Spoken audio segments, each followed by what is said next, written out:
I don't know. We also have a promise, which I think will be fulfilled. I don't know, we have somebody from roofings. Is Stuart here? We have had a discussion with roofings. If you look at what we train in Uganda, we don't have anywhere where we have a technician dealing with the mining. You got all the miners, people are doing their own things. Others, sometimes they are covered, they don't talk. But the roofings agreed to work with us, and we develop first-class curriculum for artisans in mining subsector. So we are about to fulfill that one. The long-awaited TVET Act 25, that's another achievement, is now in place and led to the transformation of the board to Uvtab, and the Secretariat is fast transitioning to accommodate the changes. The board has continued to support trainees with special needs, and in this assessment series, Honorable Minister, a total of 173 candidates with special needs from 120 centers registered, and 100 of them needed assessment support personnel. From the 170 candidates with special needs, 53 were female and 120 were males. 34 candidates had dyslexia, 43 candidates had visual impairment, 31 candidates had hearing impairment, and 65 candidates had physical disabilities. The majority of these trainees pursue more programs ranging from fashion and design, accounting and finance, public administration, automotive mechanics, plumbing, and electrical installations. Honorable Minister, we have some few challenges which we want to highlight here. I don't want to bring many challenges. There are only three. The first one is that the challenge of inadequate assessment materials, equipment, and manpower affecting the smooth running of practical assessment, especially in the cases where there are many candidates and they all need to access these requirements at the same time.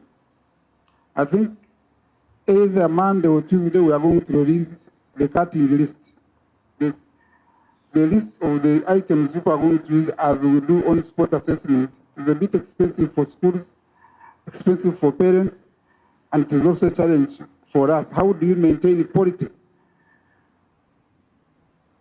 without compromising? How do you maintain the quantities without compromising the quality? It is a challenge, but we are working around the clock to make this one, and I'm sure in the reform we shall solve that one. Another small challenge is some institutions are pending licensing and registration due to the new policy shifts and reforms.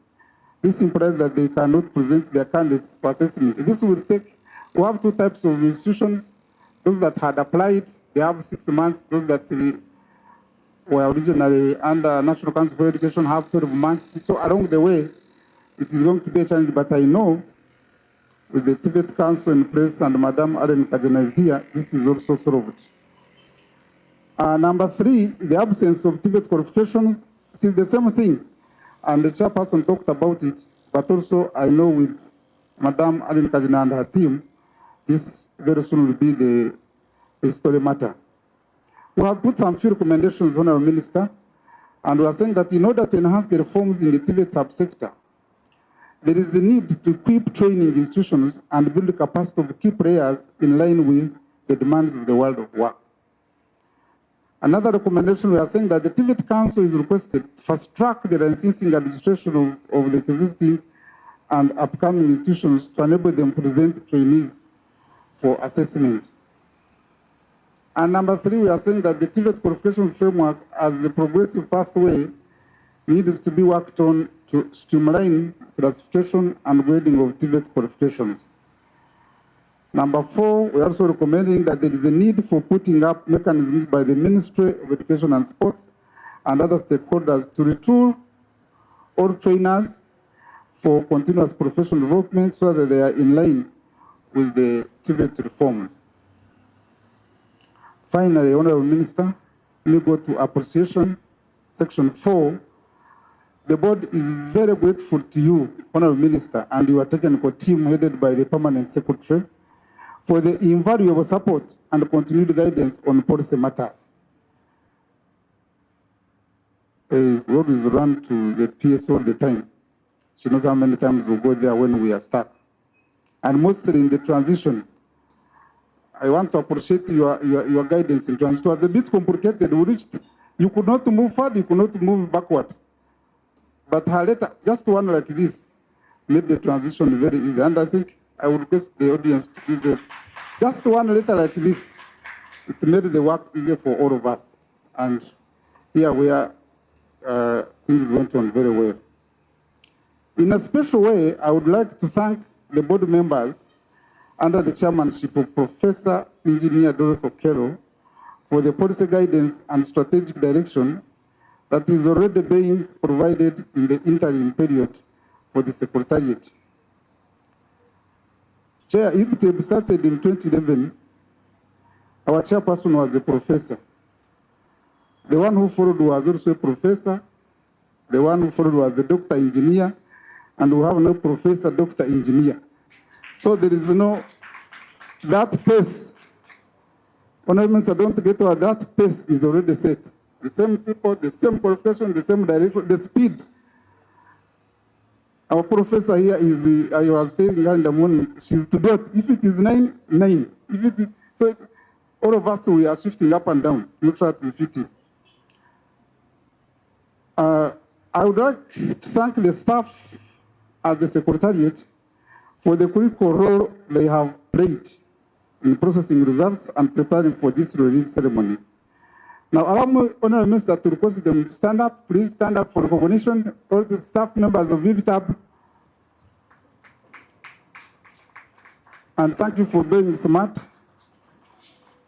Honorable Minister, the examination assessment is a 24/7 work.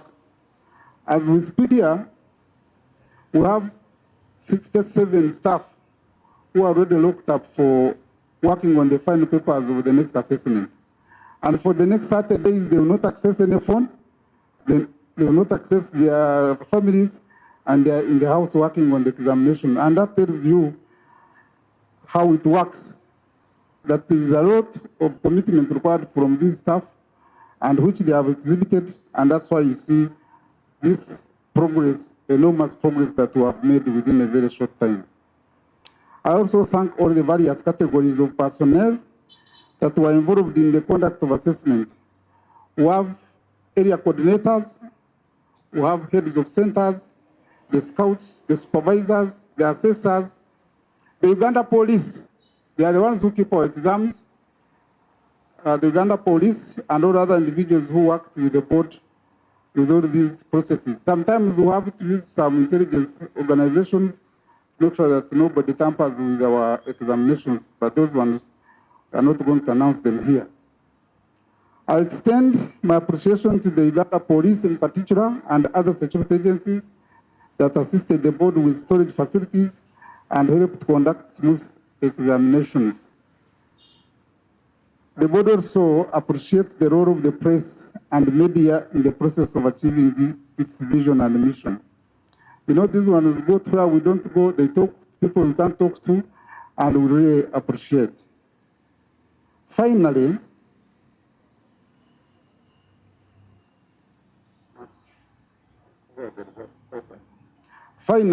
on behalf of the Secretariat and on my own behalf, allow me to congratulate all the candidates and parents, stock guardians, and all other Uvtab stakeholders for the accomplishments made this day. I now take this opportunity, Honorable Minister, to hand over to the chairperson the results for the candidates that successfully completed their studies. For God and my country, and I thank you as we strive to achieve our motto, assessment for employable skills. I should say you can still get this.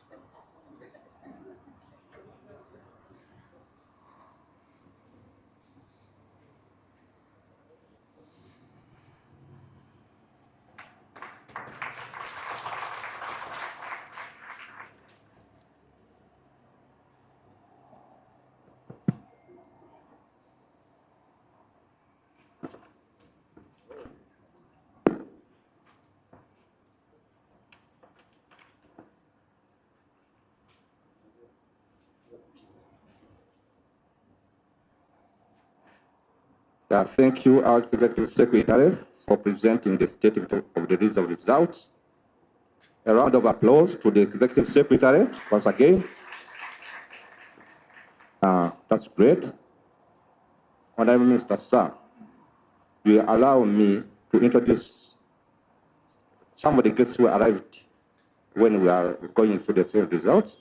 And I will, at this point of time, introduce the representative of the Commissioner TVCOM, that's Mr. Obongo Moses.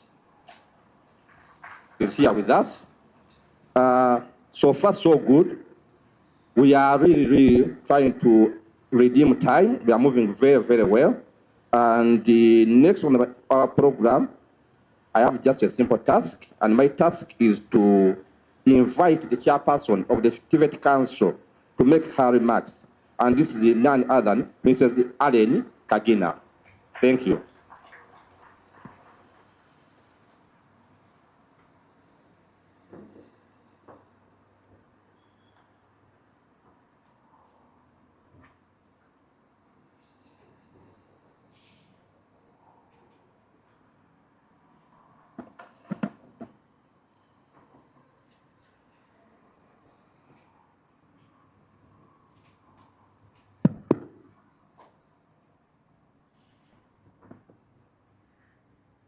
Honorable Minister of State for Higher Education, representing the Honorable Minister of Education and Sports, the Permanent Secretary, Minister of Education and Sports, members of Parliament, the Chairperson and members of the Uvtab Board, and the Executive Secretary and staff of Uvtab, ladies and gentlemen. I would like Minister to congratulate you and the entire ministry for the results just presented, and to particularly congratulate the trainers on this achievement. It is both an honor and a privilege to join you today at this significant event marking the release of the November-December 2024 assessment results. I would like to thank Uvtab for inviting me to participate and to celebrate with you. The establishment of TVET Council under Section 4 of the TVET Act marks a pivotal moment in Uganda's education and economic transformation. The Council is entrusted with the overarching mandate to regulate and provide strategic oversight to the entire TVET system. We are pleased to be establishing our secretariat within the same vicinity as Uvtab, and I thank you for hosting us. I don't think we have many members of the council here today, but I'm told one is present. Okay, I don't see him. The results we celebrate today are the fruit of concerted efforts by trainers, trainees, assessors, parents, and the government. They reflect the growing strength of our national skilling agenda. As we move forward, the Council is committed to ensuring that all artisans, technicians, technologists are duly, and all trades are duly registered and regulated to uphold professional standards and enhance the quality of goods and services across the country.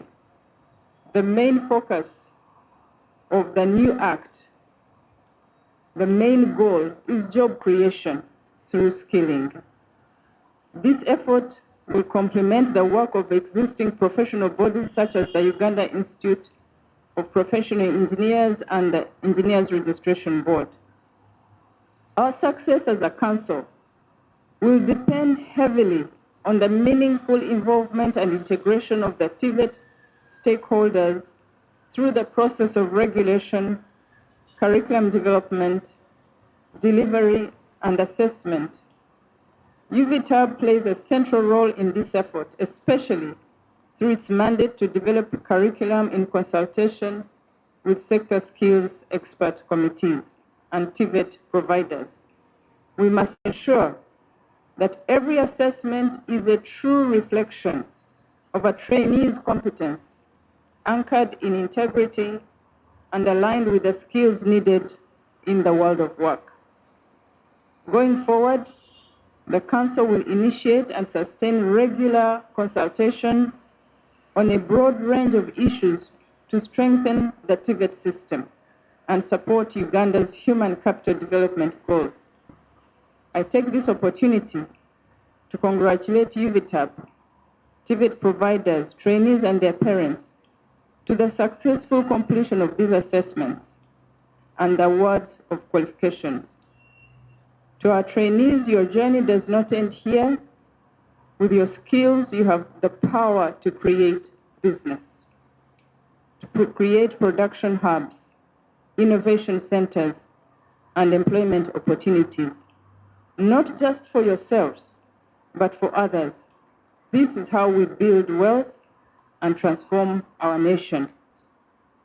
As you move into the next phase of your lives, may you walk with confidence, diligence, and the determination to contribute meaningfully to Uganda's economy. We encourage all the candidates to be role models for those still in training and never stop growing in your profession and your purpose. I thank you for God and my country.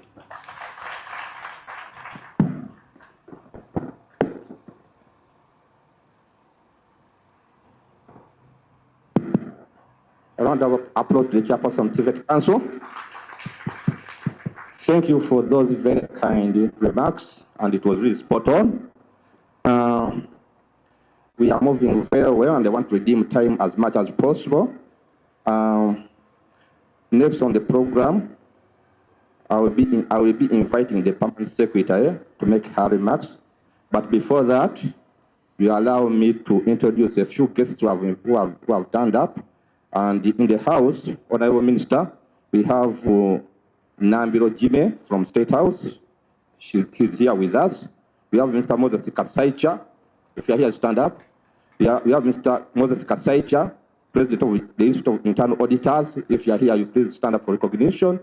And we have Mr. William Maisho Anatori. This one is a commissioner from